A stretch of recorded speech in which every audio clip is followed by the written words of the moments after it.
ഈ സബ്സ്ക്രിപ്ഷൻ തുടങ്ങിയ പെർപ്പിളിന്റെ ഒക്കെ പേജ് അടിച്ചു പോയി. അങ്ങനെ പേജ് അടിച്ചു പോയപ്പോൾ പെർപ്പിൾ ഇപ്പോൾ മറ്റൊരു ഇൻസ്റ്റാഗ്രാം പേജ് തുടങ്ങി, അതിനൊരു സെക്കൻഡറി പേജ് തുടങ്ങി, പിന്നെ അതുകൊണ്ട് വെബ്സൈറ്റ് തുടങ്ങി. വെബ്സൈറ്റിൽ കൂടെയൊക്കെയാണ് ഇപ്പൊ ചേച്ചിയുടെ ഒരു പ്രകടനം നടന്നുകൊണ്ടിരിക്കുന്നത്. രേണു ഒരു സെക്കൻഡ് അക്കൗണ്ട് തുടങ്ങി. സെക്കൻഡ് അക്കൗണ്ട് തുടങ്ങിയത് കുഴപ്പമില്ല. അക്കൗണ്ടിന്റെ പേര് രേണു സുധി കൾട്ട് അങ്ങനെ കണ്ടാ തോന്നുന്നു. ഇനി കല്ലേറെന്നാണ് ഉദ്ദേശിച്ചെന്ന് അറിയത്തില്ല. അങ്ങനെ ഒരു പേജ് രേണു സുധി സ്റ്റാർട്ട് ചെയ്തു. അതിനകത്ത് രേണു ഇട്ട ഒരു കൊളാബ് സാധനം ഞാൻ കാണിച്ചു തരാവേ. ഒന്ന് പോടാ, എനിക്കറിയാം നീ രേണു സുധിയുടെ സബ്സ്ക്രിപ്ഷൻ എടുത്തിട്ടുണ്ടെന്ന്. അപ്പൊ അത് അത്ര മോശം സാധനം താങ്കൾക്ക് തന്നെ അറിയാം. വേണ്ട വേണ്ട, നീ പലതവണ പറഞ്ഞതാ, കേട്ടില്ല. ഞാൻ തന്നെ പുറത്ത് ചിത്രീകരിക്കാൻ പറ്റാത്ത മ്ലേച്ഛകരമായ സാധനങ്ങളാണ് താങ്കളുടെ സബ്സ്ക്രിപ്ഷനിൽ കിടന്ന് ആറാടുന്നത്, അഴിഞ്ഞാടുന്നത് താങ്കൾക്ക് അറിയാം. തളരരുത് രാമൻകുട്ടി, തളരരുത്. കലാകാരനല്ലാത്തവരെ സമൂഹം അംഗീകരിക്കില്ല.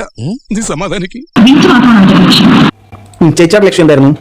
എന്റെ ലക്ഷ്യം റീച്ചാണ്. ചേച്ചി സോഷ്യൽ മീഡിയയിൽ വന്ന് പുതുക്കി കാണിക്കുന്ന എന്റെ ലക്ഷ്യം റീച്ചും ചേച്ചിയുടെ ലക്ഷ്യം പണവുമാണല്ലോ. പണമുള്ള 189 രൂപ മുടക്കുന്ന ആർക്കും വന്ന് കാണാം. പ്രൈവസി ആയിട്ടുള്ള സാധനം. നൈസ്. പോയി ചത്തുടടാ.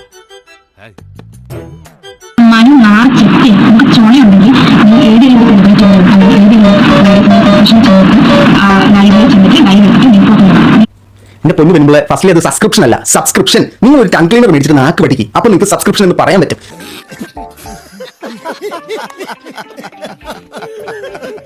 ഇനി നിങ്ങൾ ഈ പറയുന്ന സബ്സ്ക്രിപ്ഷൻ വിഷയമായിട്ട് പറയുകയാണെങ്കിൽ മിസ്റ്റർ തുമ്പിയുടെ വിഷയം ഞാൻ റിയാക്ട് ചെയ്തിട്ടുണ്ടായിരുന്നു. ഈ തുമ്പിയുടെ വിഷയത്തിനകത്ത് പറയുന്നത് ഏതാണ്ട് രേണു ചേച്ചിയോട് സിമിലർ ആയിട്ടുള്ള കാര്യങ്ങൾ തന്നെയാണ് ഞാൻ അതിനകത്ത് സംസാരിച്ചിരിക്കുന്നത്. ഇനി കുറച്ചുകൂടെ നമ്മൾ നോക്കുകയാണെങ്കിൽ താങ്കളുടെ പ്രിയ മിത്രമായിരുന്ന നിഷ ബിജുവിനെ കുറിച്ചിട്ട് നമ്മൾ സംസാരിച്ചിട്ടുണ്ടായിരുന്നു. നിഷാന ബ്ലോഗ്സിനെ കുറിച്ച് നമ്മൾ സംസാരിച്ചിട്ടുണ്ടായിരുന്നു. സോ ഇത്തരം കുത്സവങ്ങളെ കുറിച്ച് ഞാൻ എല്ലാവരെ കുറിച്ചിട്ട് സംസാരിച്ചിട്ടുണ്ട്. മക്കളെ, രാജസ്ഥാൻ മരുഭൂമിയിലേക്ക് മണൽ കയറ്റി വിടല്ലേ.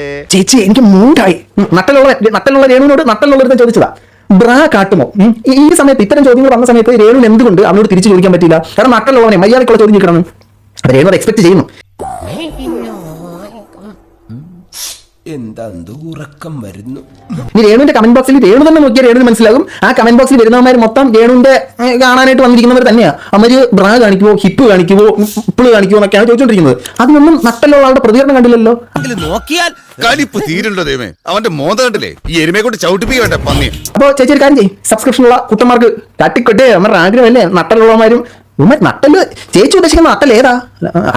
ഇതിലും ഭേദം കട്ടപ്പാറയായി കക്കാൻ ഇറങ്ങുന്നു.